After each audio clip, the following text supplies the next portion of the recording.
Jujur, waktu pertama kali aku dan suamiku, Mas Afid, menghadapi kenyataan bahwa anak kita terdiagnosa sebagai anak yang penyandang autisme, itu memang sebetulnya akses informasi tidak sebanyak sekarang gitu. Jangankan kita ngomongin tentang perencanaan keuangan gitu ya Mbak Nurul dan teman-teman yang lain, karena kalau kita bicara tentang autisme, bahkan untuk autisme sendiri, anak aku sekarang udah 15 tahun. Nah, 15 tahun yang lalu itu informasi tentang autisme tidak sebanyak sekarang gitu. Beruntunglah sekarang ada dari sana yang sering sekali gitu membuat kegiatan-kegiatan talk show semacam ini. Jadi informasi tentang autisme itu banyak diberikan gitu. Jadi banyak orang tua yang akhirnya merasa punya bisa tercerahkan lah gitu. 15 tahun yang lalu tentu keadaannya sangat berbeda. Pertama pasti biaya yang dikeluarkan adalah konsultasi ke dokter. Karena kan kita pasti begitu anak mengalami tumbuh kembang yang bermasalah, pasti langsung dibawa ke dokter anak. Nah, di saat dibawa ke dokter anak biasanya akan langsung merekomendasikan, coba dibawa ke klinik ABCD, terapinya segala macam. Di tempat terapi itu pun kita juga udah melakukan banyak sekali assessment.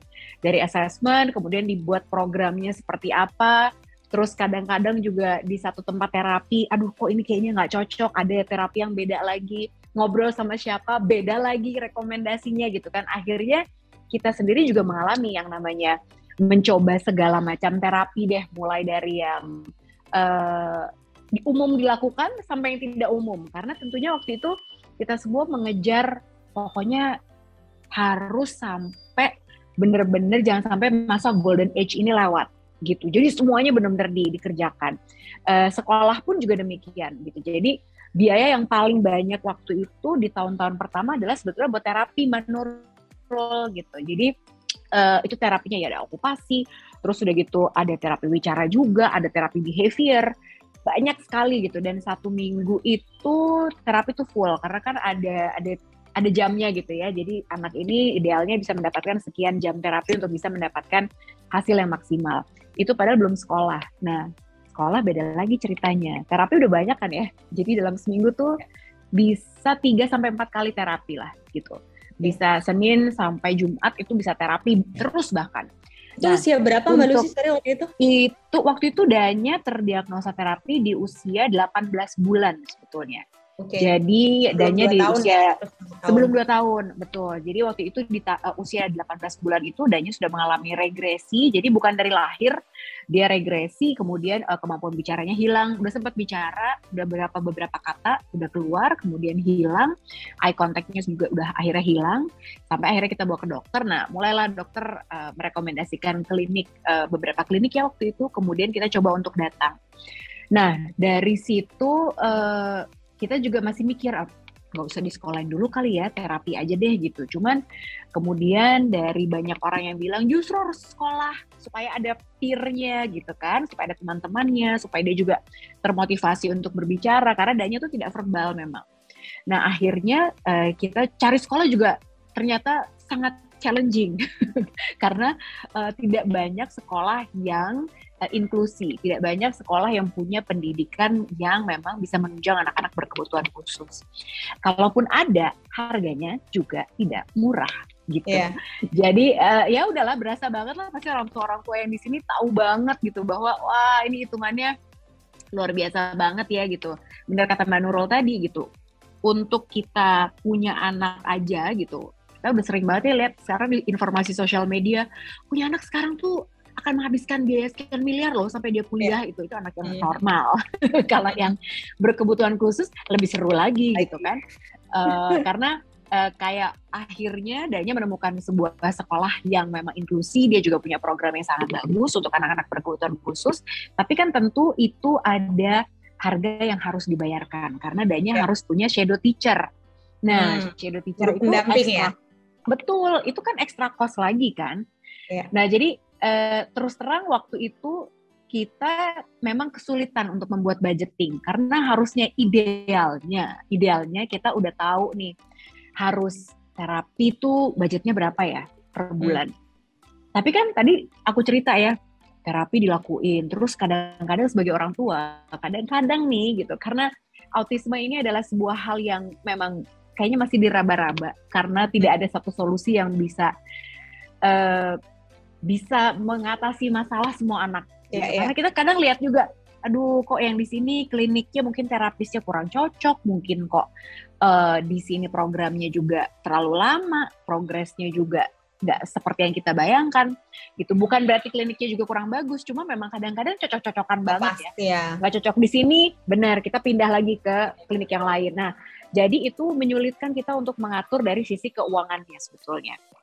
Nah, terutama sekolah juga seperti itu, karena kita nggak ada patokan kan, sekolah yang A sama yang B programnya beda, yang ini nggak pakai shadow teacher, yang ini pakai shadow teacher, tapi programnya berbeda. Nah, itu jadi untuk keuangan tuh kita bener-bener yang bismillah aja, waktu itu aku dan suami, jadi tidak ada yang, oke, kita kayaknya budgetnya harusnya sekian nih.